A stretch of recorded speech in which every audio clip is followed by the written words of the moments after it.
Assalamualaikum warahmatullahi wabarakatuh. Pemirsa Media Center Sekolah Tinggi Agama Islam Miftahullah Ngelawak Kertosono, saya Rinu Arum Puspitasari bersama Yayasan Pondok Pesantren Miftahullah dan Sekolah Tinggi Agama Islam Miftahullah. Alhamdulillah pada kesempatan ini hadir narasumber kita, ibu yang sangat cantik dan sangat menginspirasi bagi kita semua, yaitu Ibu Lilis Rahmawati MPD. Selamat datang Ibu. Selamat datang. Assalamualaikum. Waalaikumsalam. Terima kasih sudah meluangkan waktunya di sini Bu. Sama-sama. Bagaimana kabarnya Bu? Alhamdulillah sehat. Ya. Selama 30 menit ke depan kita akan berbincang santai tentang mendidik anak dalam perspektif Islam ya Bu. Iya. Sebelum kita mengawali perbincangan kita, bahwasannya beliau ini adalah dosen dari Prodi PIAUD Pendidikan Anak Usia Dini di Sekolah Tinggi Agama Islam Miftahullah. Ibu udah mengajar di Prodi PIAUD ini udah berapa tahun? Sudah sejak dari 2015 ya, ada di sini sampai sekarang ya. Di Prodi PIAUD Pendidikan Islam Anak Usia Dini ya. Ya sekitar berapa tahun ya berarti? Sekitar lebih 10 mungkin. Lebih ya, kurang lebihnya seperti itu. Hal apa yang menginspirasi Ibu sehingga Ibu terjun ke pendidikan anak usia dini ini? Iya. Anak-anak itu kan polos Mbak ya. Jadi sebenarnya kalau kita bersentuhan dengan anak-anak itu akan selalu jiwanya itu tetap muda gitu. Makanya kenapa mahasiswa yang di PIAUD atau mungkin guru-guru RA itu kan pasti mereka akan tersenyum karena ketika mau misalnya kita ada lagi nggak enak hati gitu ya, tapi terus melihat anak-anak yang lucu, yang ceria itu akan terbawa gitu. Iya, jadi kalau pengen muda terus jadi guru PIAUD aja Mbak. Gitu. Berarti ya selalu ceria dan selalu sabar juga ya Bu? Iya betul, karena ya dengan anak-anak yang dengan kepolosannya, dengan kadang kan melihat anak-anak saja kita itu kan sudah gemes gitu ya. Beda kalau suasananya itu akan beda dengan ketika kita di anak-anak. Nah keuntungannya juga kalau yang di PIAUD ya, di Prodi PIAUD itu meskipun nanti misalnya ketika selesai terus tidak untuk bekerja misalnya, ilmunya itu tetap bisa digunakan untuk anaknya sendiri. Nah itu yang plus-plusnya di situ. Plus-plusnya di situ. Jadi akan lebih useful untuk kita sendiri ilmunya gitu.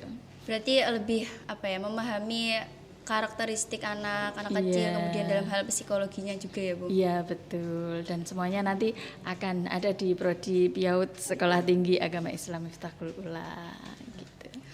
Mungkin Ibu bisa memberikan suatu inspirasi untuk para calon-calon mahasiswa baru yang sehingga mereka ingin untuk masuk Prodi PIAUD gitu. Apa yang membuat Prodi PIAUD itu menyenangkan atau memberikan suatu keunggulan gitu Bu? Ya, keunggulannya itu tadi yang sudah kita bahas tadi ya. Terus di Prodi PIAUD itu juga kita menjalin banyak kerjasama juga ya. Jadi meskipun kita misalnya tempatnya di sini ya, terbilangnya lah tidak terlalu kota begitu ya. Tapi banyak sekali kerjasama yang sudah kita jalin sehingga tidak akan ketinggalan secara iptek ataupun secara knowledge-nya ya, karena kita juga tergabung pada asosiasi, jadi semua yang update-nya itu akan terus kita upayakan gitu. Untuk perihal alumni yang dari Prodi PIAUD tuh kebanyakan mereka lebih bekerja di bidang apanya Bu? Banyak Prodi PIAUD, ada yang menjadi edupreneur, ada yang mengajar di RA, di TK, ada yang menjadi kepala sekolah. Jadi bermacam-macam, insya Allah keberkahannya ada, insya Allah begitu. Karena kita berbasic pondok pesantren ya, paling tidak barokahnya yai Barokahnya. begitu iya. Jadi yang di luar nanti bisa ke Prodi PIAUD Sekolah Tinggi Agama Islam Hifdzaqullah gitu. Yap. Yang saya ketahui tuh prodi PIAUD kebanyakan memang mayoritas perempuan ibu. Apakah seumpamanya ada cowok yang mungkin masuk dalam prodi PIAUD tuh apa bisa atau gimana Bu? Iya bisa, Bisa ya? alhamdulillah ini Prodi PIAUD juga ada laki-lakinya, tapi ya memang tidak banyak. Jadi hanya kalau saat ini masih satu yang masuk Prodi PIAUD ya. Jadi mungkin ketertarikan eh, apa bapak mas-masnya ini belum seberapa ya. Jadi memang masih didominasi oleh perempuan ya, iya. Mungkin karena masih bersinggungan dengan anak-anak kecil, jadi mungkin agak membutuhkan ketelatenan ya. Padahal nanti misalnya bapak-bapak itu juga bisa sebenarnya. Iya.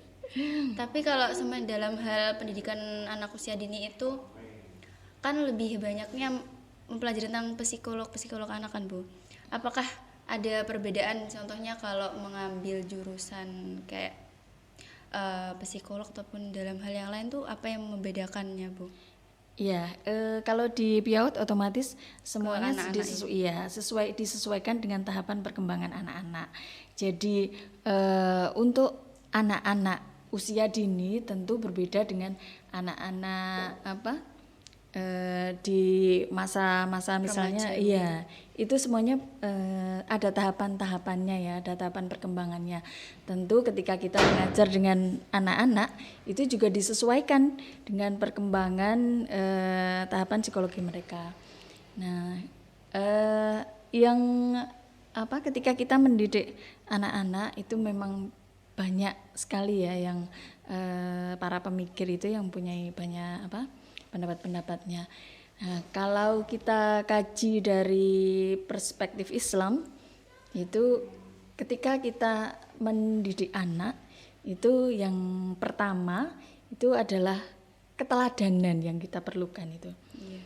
Karena kalau keteladanan itu kan dilihat oleh anak, tidak hanya diucapkan saja, tapi kita jadi role of play. Jadi modelnya itu kita sendiri ya. Jadi agar lebih bisa tertanam pada diri anak. Oke, coba sekarang saya minta tolong Mbak Arum ini ya. Yeah. Saya minta tolong praktekkan yang saya ucapkan ya. Yang saya ucapkan ya. Yeah. Jadi misalnya saya mata, nah nanti Mbak Arum juga pegangnya mata ya. Yeah. Hidung, nanti Mbak Arum pegangnya hidung ya. Oke ya, kita coba ya Mbak Arum ya. Oke. Mata, hidung, pipi, mata. Gimana Mbak Arum pegangnya, padahal saya kan tadi bilangnya praktekkan yang saya ucapkan ya. Tapi ketika Mbak Arum melihat saya, meskipun saya bilang mata, tapi saya pegangnya hidung, Mbak Arum kan juga ikut hidung ya. Ikut menirukan. Iya, ikut menirukan. Nah, itulah pentingnya keteladanan. Jadi anak-anak itu tidak bisa kita bilangi saja, ayo salat. Nah, tapi mereka tidak tahu modelnya lah. Modelnya yang bilang ini enggak salat misalnya. Nah, ini enggak bisa. Jadi tidak akan masuk pada pada anak-anak. Karena mereka pertama belajar adalah yang mereka lihat. Jadi teladannya, contohnya itu. Misalnya ibunya bilang jangan main HP terus dong. Nah, padahal ibunya main HP. Nah, itu tidak akan mengena untuk anak-anak. Jadi sebelum kita menyuruh ke anak, itu kita sendiri sudah harus jadi model ya. Kita itu harus jadi teladannya anak-anak. Kalau menyuruh mereka ayo ngaji, ya berarti kita sudah harus ngaji ya, sudah kita contohkan ke anak-anak. Kita ke anak-anak misalnya yang ngajak apapun itu harus kita sudah jadi modelnya untuk yang kita ajak itu, maka itu akan mengena untuk anak. Iya. Itu yang apa? Yang pertama ya, keteladanan. Yang kedua itu bisa kita dengan kebiasaan. Jadi membiasakan anak-anak. Misalnya kalau hanya sekedar dibilangi, ayo doa bangun tidur. Tapi ketika anak-anak bangun tidak disuruh untuk mempraktekkan, nah itu juga mereka ya otomatis akan lupa karena tidak dengan kebiasaan. Ya, misalnya mau belajar itu dibiasakan untuk berdoa. Nah, mereka akan karena kebiasaan itu akan diulang terus menerus ya. Jadi suatu kebiasaan. Iya, mereka akan jadi tahu. Jadi akan yang dilakukan itu ya akan terus menerus mereka lakukan. Jadi lebih ke mereka tidak terasa. Misalnya kita ngajari anak-anak misalnya baca surat-surat pendek itu ya. Kalau di setiap hari kita lakukan meskipun mereka belum mengenal ya, tapi ketika setiap hari kita baca setiap hari, mereka tidak sadar kalau itu sedang menghafal, padahal kan itu mereka sedang menghafalkan surat-surat pendek, tapi tidak terasa karena sudah setiap hari dilafadzkan ya. Jadi tidak perlu misalnya harus hafalan terus didudukkan begitu ya. Anak-anak tidak sesuai dengan tahap perkembangan usianya. Jadi bisa lebih di setiap hari dilakukan, itu akan lebih mengena pada anak. Iya.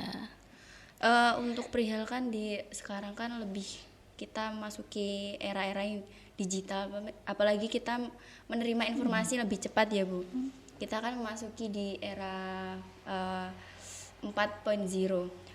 Perihal itu Bu, bagaimana sih Bu cara mendidik anak dalam perspektif Islam, apalagi di era digital ini ya? Kan ditakutkan anak yang sekarang kan main gadget ya Bu, terus menerima informasi yang sekiranya itu menghilangkan jati diri mereka sebagai seorang anak Islam ataupun seorang jati diri anak Indonesia gitu Bu. Bagaimana sih Bu cara atau upaya sehingga kita tuh mengatasi ataupun memberikan suatu tips agar para ibu guru ataupun ibu-ibu wali murid itu untuk mengatasi hal-hal yang seperti itu? Ya, itu ketika anak-anak kecanduan gadget ya otomatis yang itu tadi. Jadi kita harus ada awalnya itu kita memberikan pengertian pada anak ya. Kedua nanti anak diberikan komitmen. Jadi misalnya ya nak boleh main gadget selama 30 menit ya. Berarti itu harus diberitahukan ke anak dulu. Jangan langsung misalnya diambil. Tidak ada komitmen ya, terus diambil dan seperti itu. Jadi harus diajak ngobrol dulu ya.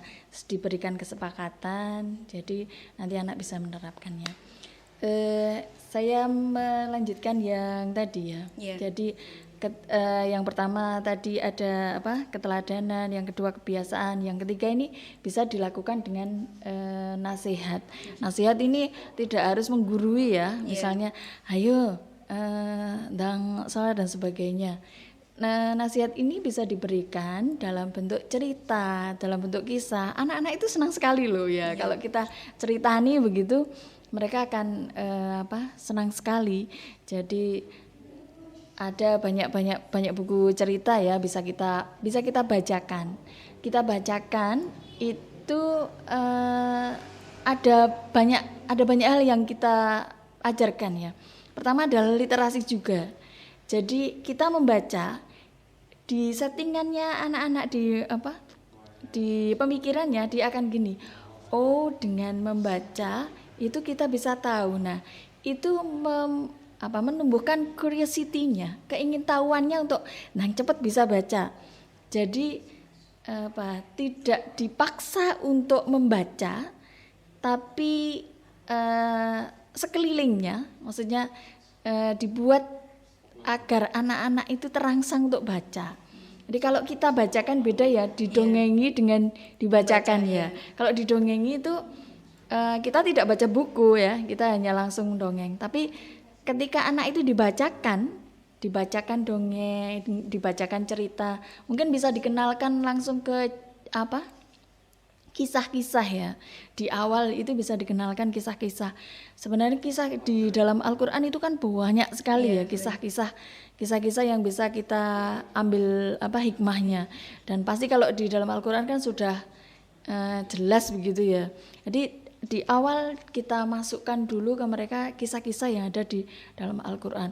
Sebenarnya tidak harus monoton, misalnya nabi ini, tapi kita misalnya tahu enggak kalau ikan paus itu, nah itu anak-anak akan ikan pausnya. Jadi tidak pada kata kunci Nabi Yunus misalnya, tapi kita alihkan, kita buat mereka itu tertarik pada pausnya, karena mereka ketika disebutkan Nabi Yunus begitu, otomatis ketertarikannya itu beda dengan ketika kita menyebutkannya itu ikan paus begitu.